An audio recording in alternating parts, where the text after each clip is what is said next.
Now, Marcus, our wonderful engineer, has given us some really great information this week about some things that are going on. And the first thing we want to deal with real quick. Now, did you guys hear about Miss Janet Hubert, who went on that rant on Facebook about the Smiths? Did you guys hear about that? Yeah, unfortunately, yeah. Okay, so just to kind of give the listeners a little bit of an overview, she talked about how she feels like the Smiths are being spoiled and they're upset because Will did not get nominated for an Oscar, which is why Jada is boycotting the Oscars and asking black people not to show up and this, that, and the other. Mm-hmm. So this is my problem. Let me just jump right into it. Mm-hmm. The issue is that that's absolutely not what Jada said. Exactly. Mm-hmm. Jada's issue is that was not that Will was not nominated, because let's be clear, Will has been nominated before. Right. The issue was that no black people was nominated for an Oscar this year. Right. That's the big picture. Mm-hmm. That's the big picture.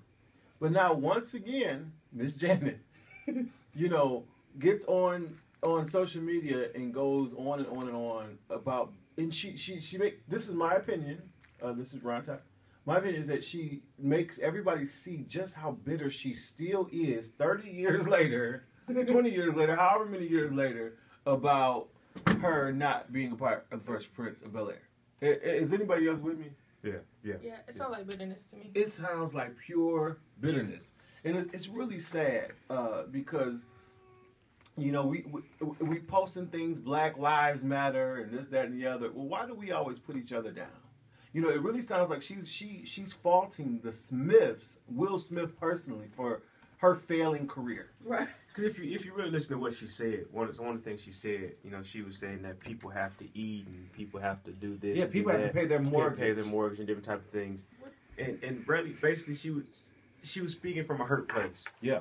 And I don't believe that boycotting the Oscars is going to hurt anybody's career, but most people, that feel the way that she feels like they have to do certain things in front of certain people in order to get roles. Mm-hmm. But if you stay true to who you are, mm-hmm. you don't have to kiss anybody's behind to get a role. Absolutely. I think it was also to get attention, because it was like, hey, don't forget about me. Right. She's been out of scene for years. Right. Yeah, because the only time we've seen her are on these ridiculous videos. Right. So hey, remember me? I was on Fresh Prince. Right.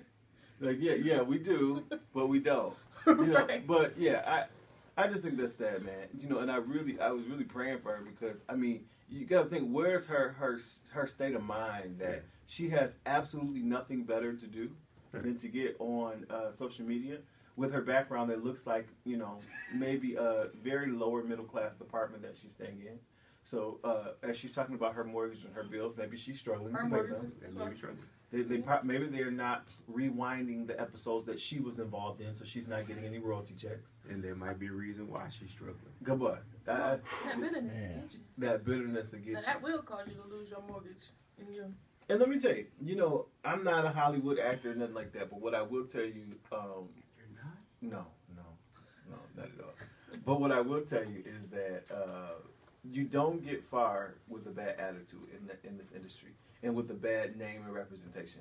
And when you go around knocking people that are very well liked in the industry, you probably will have problems getting jobs and stuff like that. Will and Jada tend to be Hollywood royalty. People really like them. Will is very well liked in Hollywood. Mm-hmm. So, yeah. Very well respected. They're very respected. So I probably people aren't on his side than your side. Yeah. So I probably wouldn't go off on a tangent talking about them and then expecting to get a job anytime soon. And maybe she should apply at her local diner or something, because it looks like she's not going to get a role anytime soon. Speaking of that transitions into our next person, Mr. Charles Pugh. Did we all hear about? Now, Charles Pugh is currently living in New York City after his alleged incident with a 17-year-old young man, and so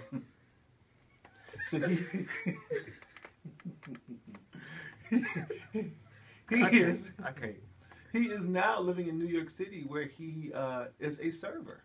he walks around with an apron and collects $2, $3, and $4 tips, so that he can pay his $1,000 mortgage, and his apartment is the size of a 200 square foot studio here in Michigan. Isn't that interesting? I mean, he was the second most powerful person in our government here. City council president.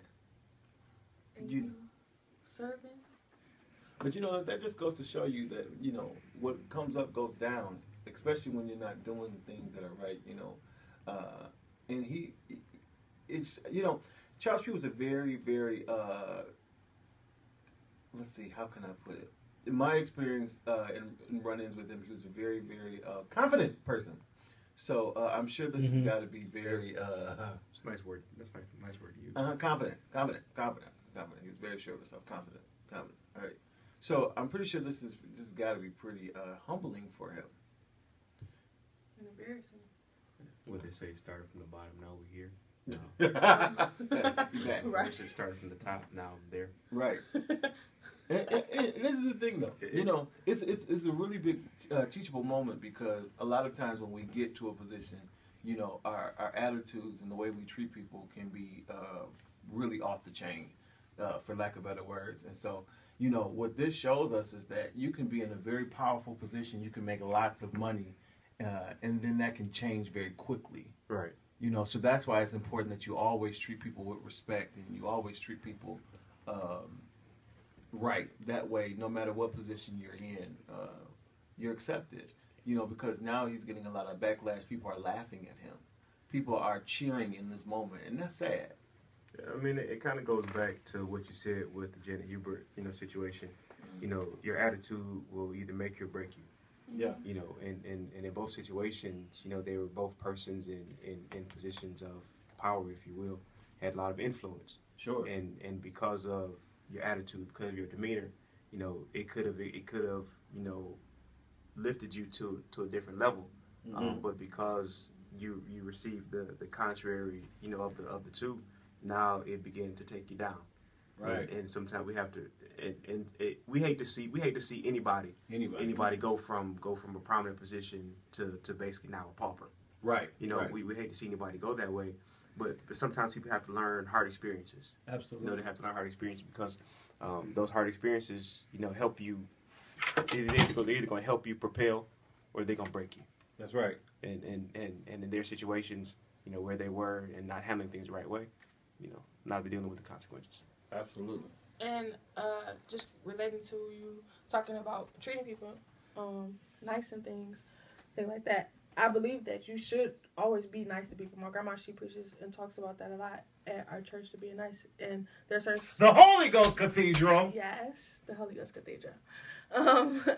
Because she talks about all the time about people that she was nice to a long time ago, who she ended up meeting up with later on in life, that she, never knew that she would need them. Right. She never knew that they would be a great asset to her life. Right. But because she was nice back then, for whatever door that she needed open, now it was able to be open, and they were there for her. That's that old the statement that they make: be careful about how you treat people going up. Be the same people you see on your way down. That's right.